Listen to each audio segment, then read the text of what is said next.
for a very small organization, institutional marketing is difficult. So you have to be creative. In my case, Volcano, I have an artists housing email list that has thousands of people on it, artists across Canada. And everybody wants to be on that list because artists are always moving and they always need sublets, and they want to have some kind of sense that it's going to be a decent place. And I actually try to keep people off the list now because it's become too hard to manage. But that list, every time that list goes out now, we have a Volcano banner on it. And so that arrives in somebody's inbox. They usually open it because it's something they want, and that becomes institutional marketing. I often do a little personal note saying, hey, I've got this coming up.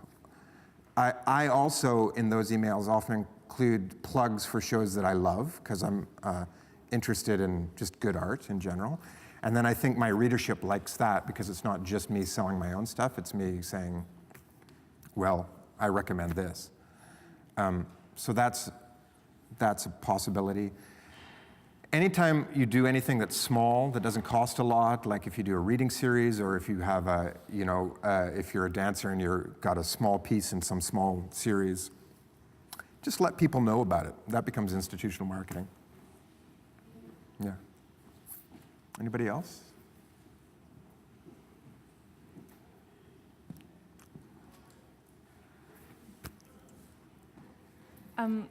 So I know there's the mailing lists and all that computer stuff, the social networks are important and good, but there's also such an overload of it now.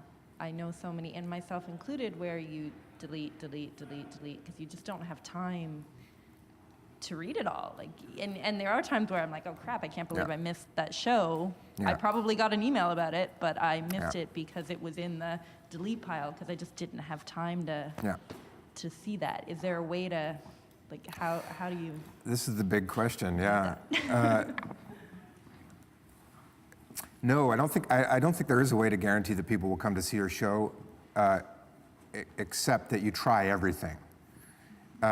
Again, it comes back to the most important thing is making good art.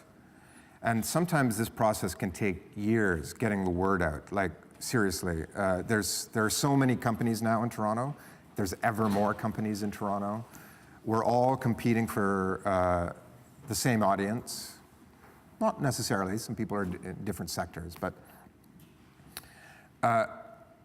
and then there's just there's a process of accumulation. If you keep consistently doing good work, people will hear about it, especially if you're working hard to get the word out. And then eventually there's some tipping point that I think somebody in the audience goes, I keep hearing about this company, and it sounds like they're doing great stuff. I'm finally going to get off my couch and go see them. What the alchemy is that gets somebody to that tipping point, I don't really understand myself. I think it involves everything. It involves Facebook, but I think Facebook was really useful for a while, and it's become less useful now because it's saturated, and it's more like a bulletin board in a community center. It's like, oh yeah, that's happening, whatever. It's in a good way, it's also like a kind of like a coffee house where people chat. But as I'm sure you all know, there are your real friends on Facebook, and then there are your Facebook friends on Facebook. And some people you pay attention to, and some people you just don't.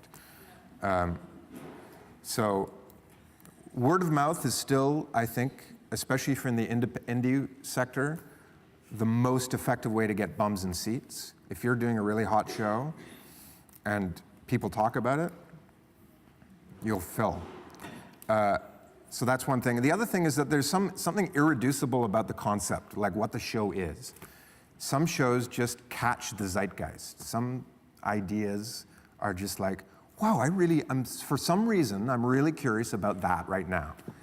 And you can't program, you can't plan for that. That just either happens or it doesn't. Yeah.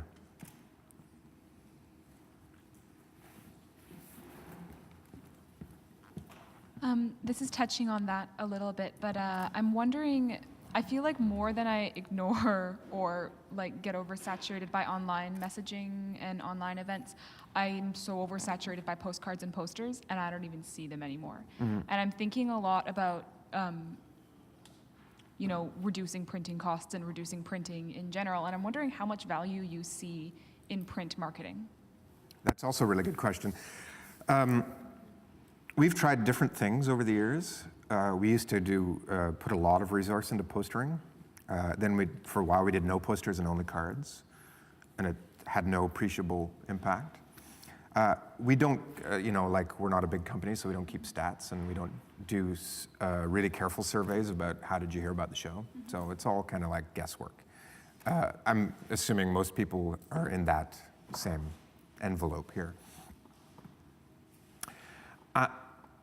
I think it's, for me, online is important, and it's about the same important as print. It costs so much less, so I think if you did no print advertising, or if you did really specific print advertising, like places where you know there would be traffic and interested people, like the Winchester lobby. People will look at posters there. At a coffee house at Finch, they're not going to.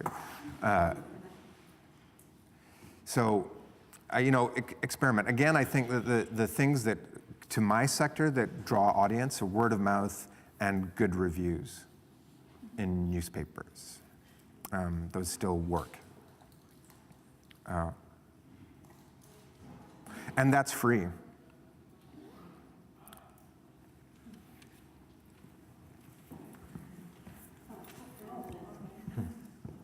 Just in terms of word of mouth and getting the actual reviews, I've had a couple shows and we've put into Now and I and all of those things, but how do you actually get the critics to come? Because when you send them an email, they're not always there. And then I have all these great quotes and things from friends, but no one with an actual name. Pretty much, yeah. Yeah, I don't know. I think it's harder now than when I started out. Critics would come because there wasn't as many shows. Length of run, when you're starting out, I think length of run is a big inhibitor. If you have a 4-day run, and critics are dealing with newspapers that are shrinking space.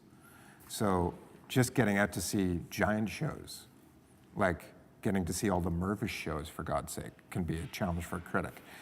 So if you have a 4-day run, you're going to have a really, really hard time. If you can, I encourage everybody to have longer runs, because it's so much more expensive, but it also works, especially if your work's really good. And then the critic might come somewhere in the middle of the run.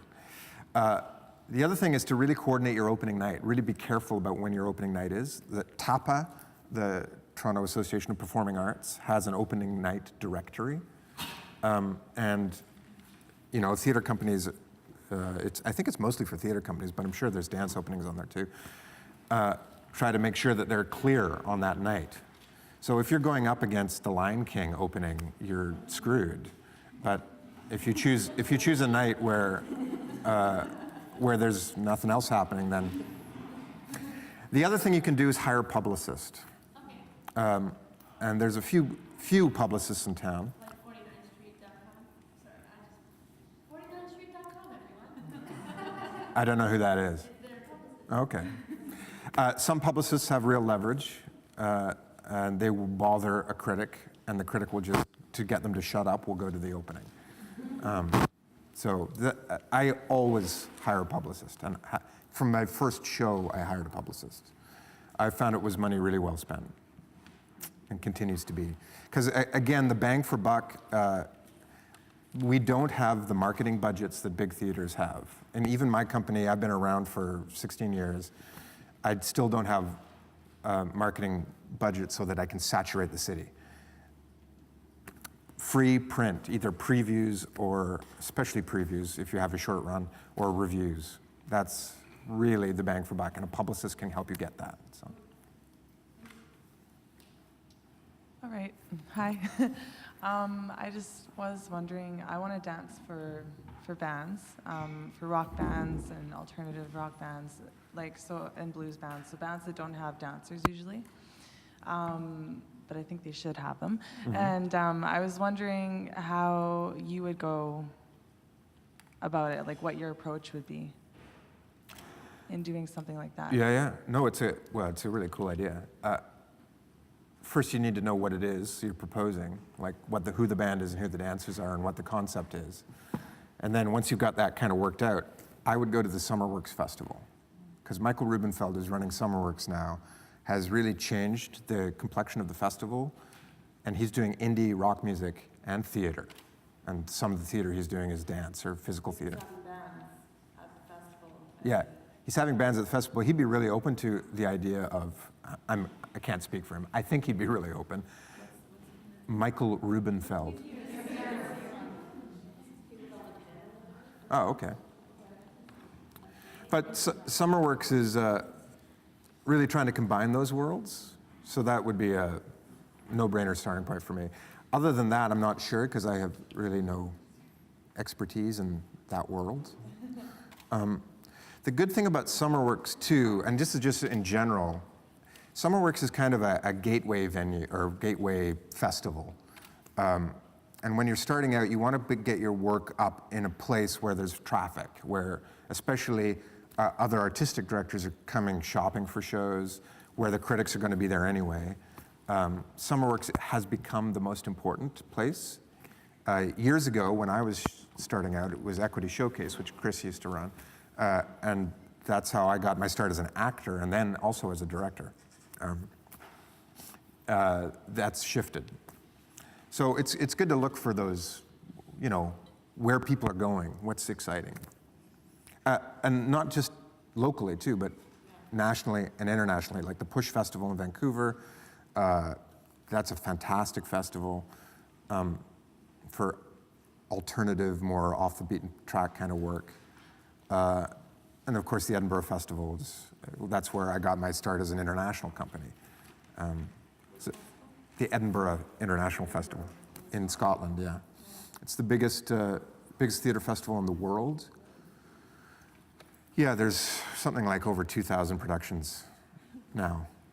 So it's also very important to get into the right venue in Edinburgh, because it's so easy to not be seen there, because the competition is ridiculous.